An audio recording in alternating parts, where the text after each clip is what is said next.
Alors, donc cette année, le 10 décembre, nous allons célébrer le 70e anniversaire de la Déclaration universelle des droits de l'homme.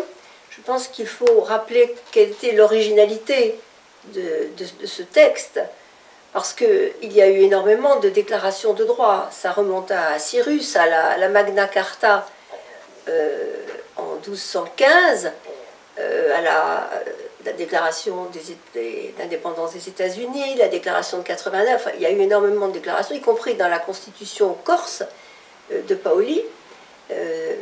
Les déclarations des droits se sont succédées, mais elles n'ont jamais eu un caractère international. Je ne dis pas universel, mais international.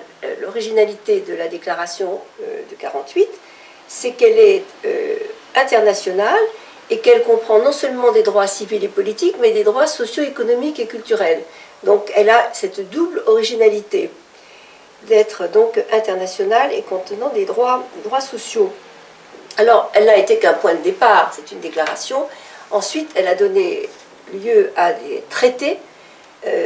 Ces droits ont été déclinés et ce sont devenus des normes internationales traduites dans les pactes, le pacte sur les droits civils et politiques et le pacte sur les droits sociaux, économiques et culturels. Là, les normes sont devenues obligatoires et des 50 États qui existaient au moment de la déclaration sont devenus 190 États, à la faveur bien sûr de la décolonisation des États qui n'avaient pas la pleine souveraineté en 1948 et qui l'avaient retrouvée lors de la ratification des pactes. Donc il y avait donc un corpus juridique important, mais il faut quand même bien voir que même sur le plan juridique, les États qui ont adhéré à ces traités ont émis des réserves, et des réserves parfois très importantes, qui leur permettaient de ne pas connaître, de ne pas respecter ces droits.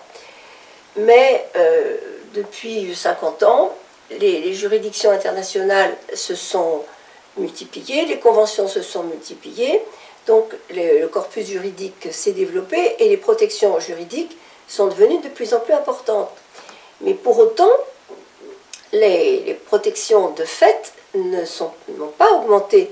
Et il y a même, je dirais, une détérioration des droits fondamentaux, et en particulier le principe de l'universalité.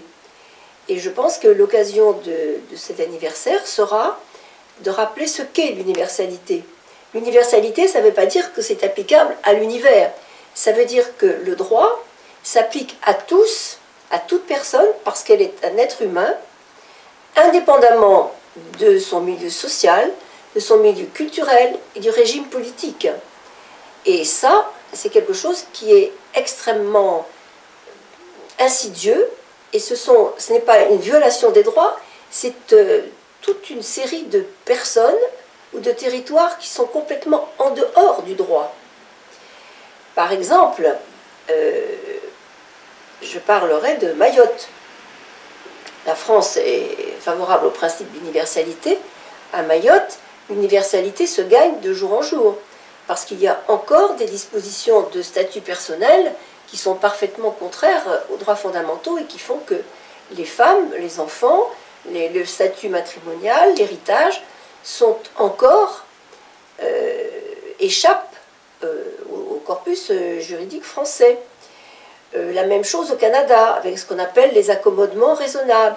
Donc il y a toutes ces fractions qui sont issues du communautarisme, qui sont des atteintes au principe de l'universalité.